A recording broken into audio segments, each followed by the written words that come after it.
If you thought that I was done adding documents to my red folder and tallying up the damages done to the XRP community, you would be mistaken. And to be honest, I thought that I was done with this as well. I thought we were going to put the red folder away. The SEC versus Ripple lawsuit was over. But now we have more evidence coming out to prove that we weren't crazy. And for those who thought that the red folder and the buyback was just about saying XRP we thought was worth 50,000, it goes a lot deeper than that. It was about also tallying up the damages done to the XRP community, which is very clear and evident that there's been a coordinated effort going back since the inception of cryptocurrency distributed ledger technology to FUD and stop Ripple and XRP.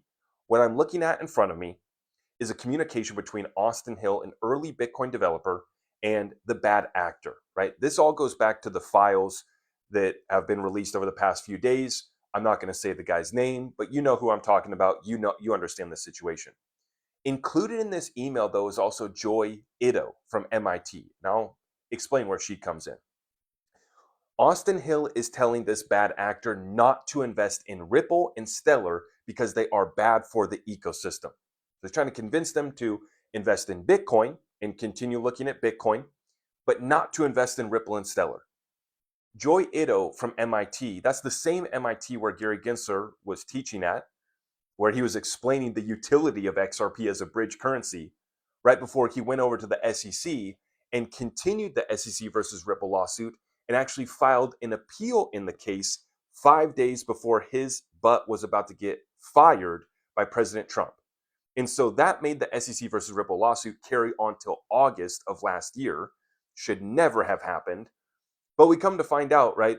All of this is connected here together, a coordinated effort to FUD and keep people away from Ripple and XRP, but then furthermore to attack Ripple and XRP with this lawsuit that carried on till last year.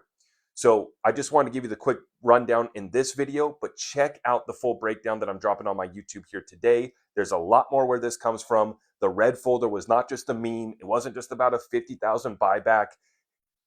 That was just to get your attention to understand that the XRP community needed to put up a defense, that they were coming after us, and to have an honest conversation and start tallying up the damages done to the XRP community.